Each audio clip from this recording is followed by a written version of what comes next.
Ooh, Caddy.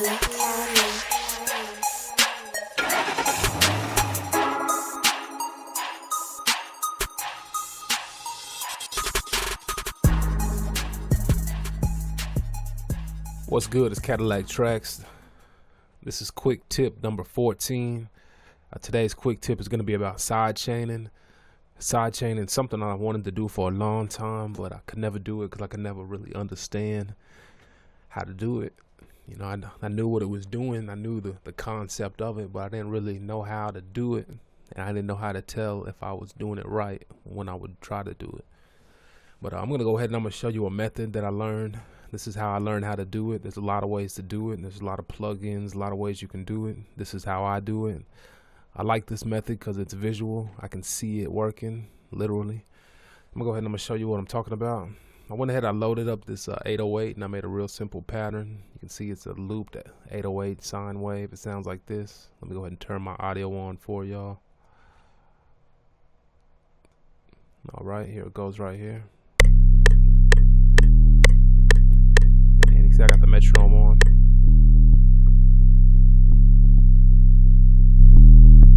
I hope everybody at home can hear this. Alright, that's the 808. I got a kick here, regular kick. I'm just going to go ahead and I'm going to drop some kicks in, and I'm going to show you how I would sine chain the kick so that the 808 goes down every time the kick hits, just like a side chain. Go ahead and I'm going to lay some kicks down real quick.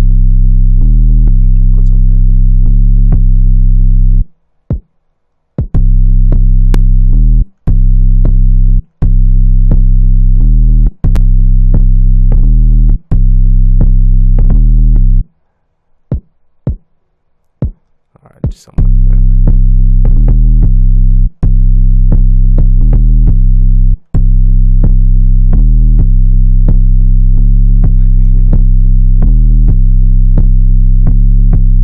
This is good though.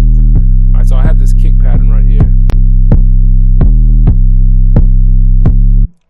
The kick is going at the same time as the 808. And what the side chain will do is it'll make the 808 go down in volume. It'll cut it down every time the kick hits, and then it'll bring it right back up. And the way I do it is like this. What I do is I go to the mixer, and you can see on my mixer I have the 808 on channel 1 and the kick on channel 2. Let me go ahead and do that real quick. All right.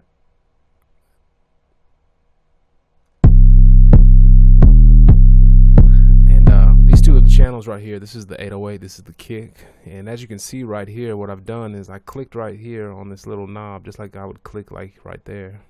I click right here on the knob, and what I've done is I've connected the 808 to the kick. By clicking here, I connected the kick to the 808, and you can see right here that the kick and the 808 are connected. The kick is going into the 808. So what I did is I clicked on the kick, highlighted the kick, and then I clicked right here on the 808 channel, just like this. And it would have came in like this, but I turned it down. I don't want any of the kick to actually come in on the 808 channel. I just want it to be linked to it. And there you go. So now the kick is linked to the 808 channel. Go ahead and I'm going to turn these on. As you can see on the 808 channel, what I do is I put, let me go ahead and close this out of the way. On the 808 channel, I put right here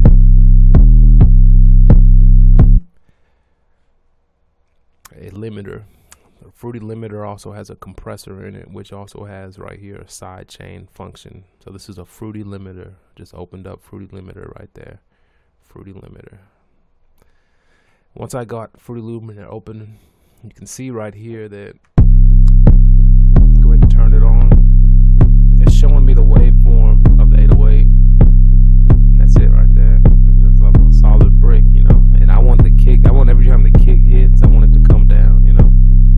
Side chain. So all I do is I click right here on side chain. You're gonna right click, and it's gonna bring down the drop down menu, and it's gonna show the kick. It's showing kick because I linked kick to the 808 right there. So now the side chain is linked and set up. Now what we need to do, and what I do is I look at the kick, and I'm gonna go ahead and open the kick right here. I clicked on it and I went to edit, opened it in Edison. If I looked at this kick and I highlighted this kick right here, I can see that this kick is it's 466 milliseconds long. Okay, I'm gonna go ahead and I'm gonna make the kick in. It has a lot of dead space in it. I'm gonna go ahead and I'm gonna take some of this dead space out.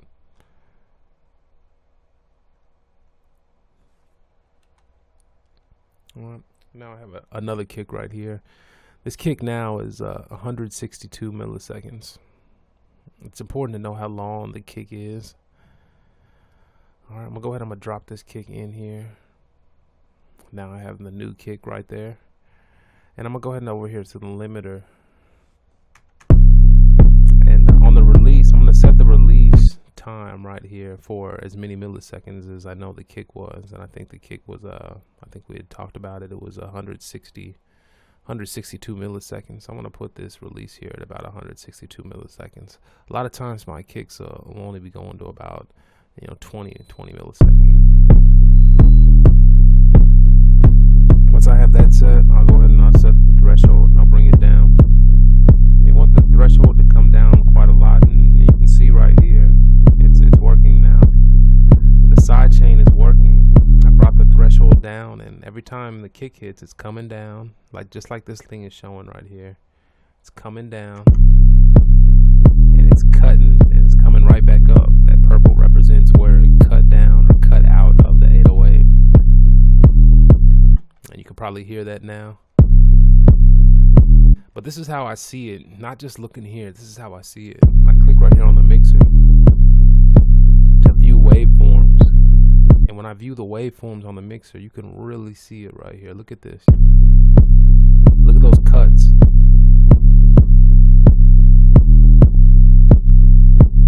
If I go deeper, so there it is. That's how I can see the side chain working. Now, this is a extreme example, but there it is. That's all I did is I linked these channels. I found out how long the kick was and I set the release for that. Then I brought down the threshold. The knee and the ratio I have all the way up. It's a hard cut. Hard cuts.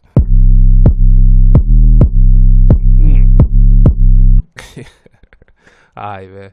Hey, if you're new to the channel, subscribe. I'm trying to drop a quick tip. If you didn't know this, you just learned something. That's why it's a quick tip. Subscribe to the channel. Cadillaktrackz 1.